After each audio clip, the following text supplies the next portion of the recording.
مدھیہ پردیش کے راج گڑھ میں واقع سید قربان علی شاہ بدخشانی رحمۃ اللہ علیہ درگاہ پر دیکھیے خصوصی پیشکش بدھ کی رات 8:30 اور جمعہ 2:30 بجے صرف ای ٹی وی اردو پر۔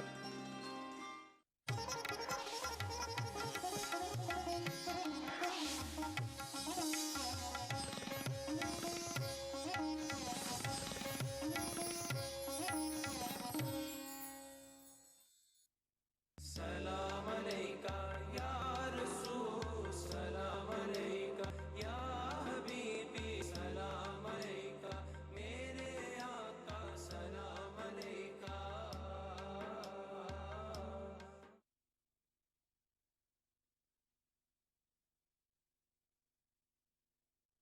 نحمده ونصلي ونسلم على سيدنا ومولانا محمد رسوله النبي الأمين المكين الحنين الكريم الرؤوف الرحيم، أما بعد، فأعوذ بالله من الشيطان الرجيم، بسم الله الرحمن الرحيم، وما أرسلناك إلا رحمة للعالمين، صدق اللہ مولانا العظیم۔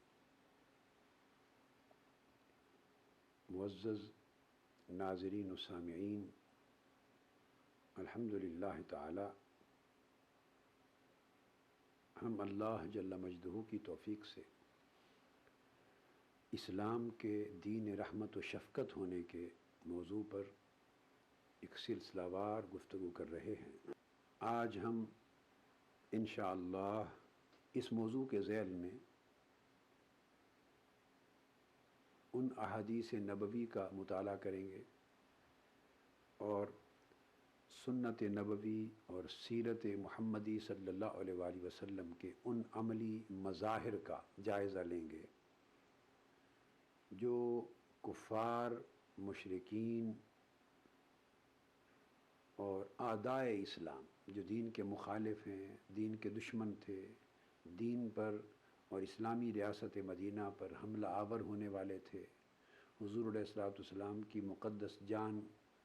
کے در پہ تھے، صحابہ کرام کو قتل کرنے والے تھے،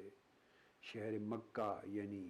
اپنے وطن عزیز سے نکالنے کا اور نکلنے کا باعث بننے والے تھے، اور پے در پے غزوہ بدر سے لے کر آنورڈ پورے قیام مدینہ کے دوران مدینہ طیبہ کی سرزمین پر جنگیں مسلط کرنے والے تھے اور ہر وقت اسلام کے خلاف سازشوں میں مبتلا رہنے والے تھے۔ ایسے اعدائے اسلام، دشمنان دین، کفار اور مشرکین، ان کے حق میں حضور علیہ السلام کا رویہ رحمت و شفقت کیا تھا، اور اسلام ان کے معاملے میں کس حد تک نرمی، شفقت، لطف اور عنایت اور امن کا درس دیتا ہے۔ چونکہ قرآن مجید نے حضور علیہ السلام کو پوری کائنات کے لیے، جمی مخلوقات کے لیے اور جمی عوالم کے لیے سراپا رحمت قرار دیا، سو آپ کی رحمت کو صرف مومنین کے لیے، مسلمانوں کے لیے، امت مسلمہ کے لیے، پیروکاروں کے لیے مختص قرار نہیں دیا گیا، بلکہ آپ کی رحمت مبارکہ کو عام رکھا گیا۔ ہر کس و ناکس، ہر مومن و کافر، ہر نیک و بد، ہر اپنے پرائے کے لیے، بلکہ جمی مخلوقات کے لیے حضور علیہ السلام کی رحمت کو کامل، شامل اور عام بنایا گیا۔ سو اسی رحمت محمدی صلی اللہ علیہ وآلہ وسلم کا حصہ کفار و مشرکین بھی اپنے استحقاق یا اپنے ظرف یا اپنے نصیب کے مطابق پاتے۔ حضور علیہ السلام کے اس طرز عمل اور آپ کے ان فرمودات سے اسلام کا سٹینس اور اسلام کا ویو پوائنٹ اور اسلام کا نقطہ نظر اور اسلام کا موقف کھل کے سامنے آ جاتا ہے کہ یہ وہ دین ہے جو سراپا رحمت ہے، شفقت ہے، اور اس کی رحمت و شفقت کا فیض صرف اس کے ماننے والوں کے لیے ہی نہیں بلکہ نہ ماننے والوں کے لیے بھی۔ اسلام کی رحمت اور شفقت کا فیض صرف اس کی پیروی کرنے والوں کے لیے ہی نہیں بلکہ اس کی مخالفت کرنے والوں کے لیے بھی ہے۔ اسلام کی رحمت و شفقت کا فیض صرف اسلام کے وفاداروں اور دوستوں کے لیے ہی نہیں بلکہ اس کے دشمنوں اور جمیع اعداء اور مخالفین کے لیے بھی ہے۔ یہ کتنا بڑا ایک عظیم پیغام رحمت و شفقت ہے، ایک عظیم پیغام امن و محبت ہے،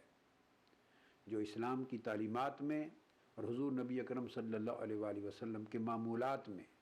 اور آپ کی سیرت طیبہ کے شب و روز سے اور آپ کی سنت مبارکہ کے کثیر مظاہر سے عیاں ہوتا ہے۔ اس باب میں سب سے پہلی حدیث جو میں کوٹ کر رہا ہوں وہ حضرت ابو ہریرہ رضی اللہ تعالیٰ عنہ حدیث کے راوی ہیں، اور اسے امام مسلم نے روایت کیا ہے کتاب البر والصلہ میں۔ آپ فرماتے ہیں کہ قیل یا رسول اللہ صلی اللہ علیہ وآلہ وسلم، واقعہ یہ ہے کہ جب حضور علیہ الصلوۃ والسلام طائف تشریف لے گئے اور وہاں جا کے آپ نے دعوت دی، اور طائف کے کفار نے، مشرکین نے اور ان کے اوباش جوانوں نے اور سرداروں نے آقا علیہ الصلوۃ والسلام پر مظالم کے اور اذیتوں کے پہاڑ گرا دی اور پتھروں کی بارش کر دی، حتیٰ کہ جسد یکدس لہو لہان ہو گیا، خون آلود ہو گیا۔ ایک وقت آیا کہ آپ نے ایک پہاڑ کے دامن میں آڑ لی، پناہ لی اتنی، اور انہوں نے پے در پے دونوں راستوں سے آپ پر پتھروں کی بارش کی، اتنی اذیتناک تکلیف پہنچائی کہ حدیث میں آتا ہے کہ ملک الجبال کو اللہ رب العزت نے بھیجا، جو پہاڑوں کے فرشتہ ہے، اور اس نے آ کے حضور علیہ الصلوۃ والسلام کی بارگاہ میں عرض کیا کہ آقا آپ اگر اجازت دیں اور مجھے حکم فرمائیں، میں اللہ رب العزت کے اذن سے حاضر ہوا ہوں، میں ان دونوں پہاڑوں کو اس طرح پیس دوں، آپس میں ملا دوں کہ طائف کی پوری بستی اور یہاں کے رہنے والے آپ کے جمیع دشمن، آپ کے اعداء، مخالفین اور آپ کو اذیتیں دینے والے سارے پس جائیں، آٹے کی طرح، گندم کی طرح ریزہ ریزہ ہو جائیں، بستی تباہ ہو جائے۔ اگر آپ اجازت دیں تو میں اس پوری بستی کی زمین کا خطہ زمین کو اٹھا کے اوپر آسمانوں کی طرف پھر بہت اونچا لے جا کے پلٹوں کہ تباہ و برباد ہو جائیں اس کے باسی، اور قیامت تک اس خطہ زمین پر کوئی شخص نہ پیدا ہو، اس کے اندر یعنی ایسے تغیرات آ جائیں کہ ولادت اور زندگی کی بقا بھی ممکن نہ رہے اس خطے میں۔ تو آپ سے اجازت مانگی کہ ان کو اذیت ناک اور ایک عبرت ناک سزا دی جائے، عذاب دیا جائے۔ دعائیں تقدیریں بدل دیتی ہیں، بے بس عاجز و بے کس بندہ اور کر بھی کیا سکتا ہے اپنے رب کے آگے التجا کے سوا۔ جو کچھ بندہ سوال کرتا ہے اس سے کہیں زیادہ اللہ اسے عطا کرتا ہے۔ وقال ربکم ادعونی استجب لکم، تمہارا رب کہتا ہے کہ تم مجھ سے دعا مانگو، میں تمہاری دعا قبول کرتا ہوں۔ آپ ہم سے رابطہ قائم کر سکتے ہیں ان نمبرات پر 180034544042 اور 180034544046، اور ہمارا STD نمبر ہے 08415305010۔ أغثني يا رب احميني اهديني لجأت إليه وبين أيدي رجايا ودعايا۔ کتاب اور سنت کی روشنی میں روحانی دعائیں ہر جمعہ رات 10:30 بجے ہندوستان میں اور 9 بجے UAE میں۔ ادا کروں نماز مسجد حرام میں، ایسا دن آئے میرے اللہ، یہ سعادت میرے حصے میں ایک دن آئے۔ ربنا آتنا في الدنيا حسنة وفي الآخرة حسنة وقنا عذاب النار، وصلى الله وسلم على عبده ورسوله نبينا محمد وآله وصحبه أجمعين، والحمد لله رب العالمين۔ الحمد لله رب العالمين الرحمن الرحيم مالك يوم الدين إياك نعبد وإياك نستعين اهدنا الصراط المستقيم صراط الذين أنعمت عليهم غير المغضوب عليهم ولا الضالين۔ ETV اردو پر پہلی بار مسجد حرام مکہ مکرمہ سے خطبہ جمعہ اور نماز جمعہ کے روح پرور مناظر کا راست ٹیلی کاسٹ ہر جمعہ سپہر 3 بجے صرف ETV اردو پر۔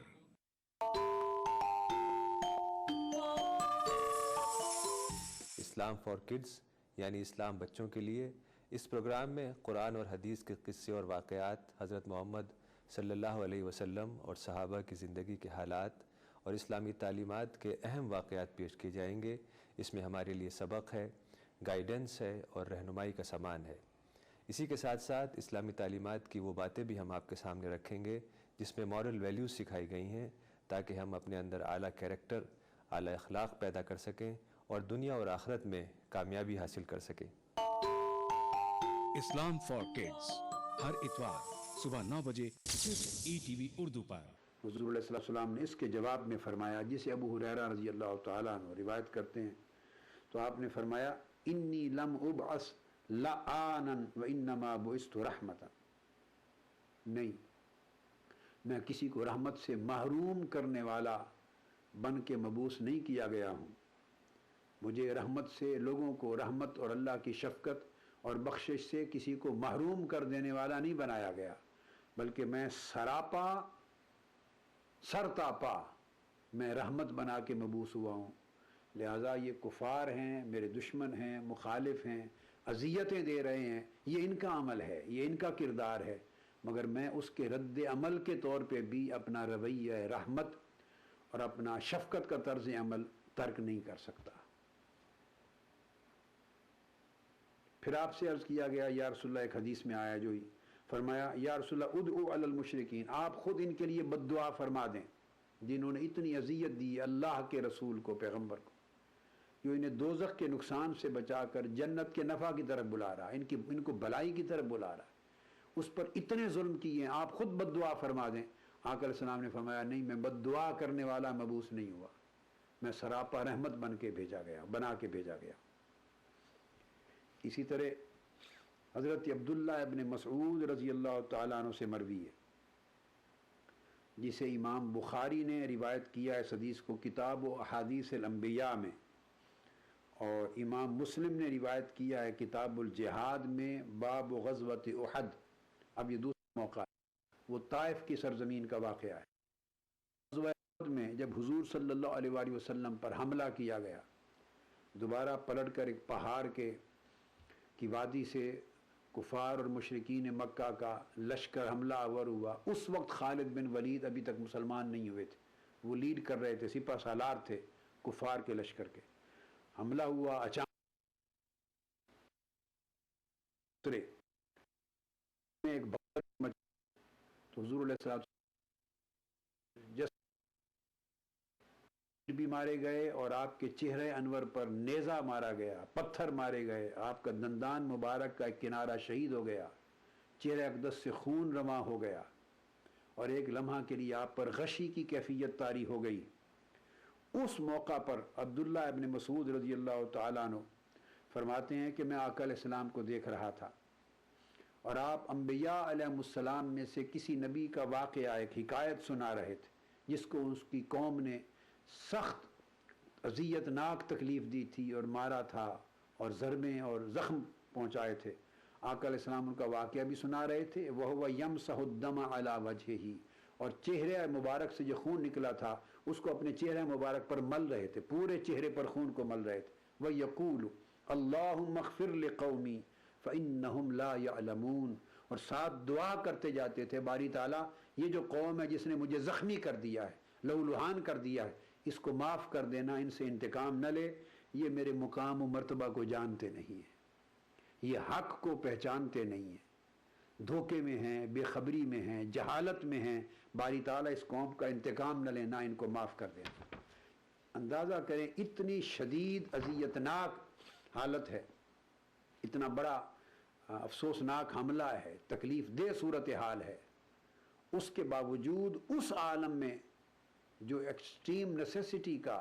ایک ارجنسی کا عالم ہے، انتہائی تکلیف کا، دکھ کا، درد کا عالم ہے، لمحہ ہے، اس میں بھی آقا علیہ السلام دعا فرما رہے ہیں۔ بد دعا کرنا تو دور کی بات ہے، بلکہ اللہ رب العزت سے درخواست کر رہے ہیں کہ انتقاماً ان پہ عذاب نہ کرنا، یہ بے خبری میں کر رہے ہیں، جہالت میں کر رہے ہیں، ان کو معاف کر دے۔ اسی طرح ایک واقعہ آتا ہے، حضور صلی اللہ علیہ وآلہ وسلم تشریف فرما ہیں، حضرت انس ابن مالک رضی اللہ تعالیٰ عنہ روایت کرتے ہیں جب آقا علیہ السلام پر 80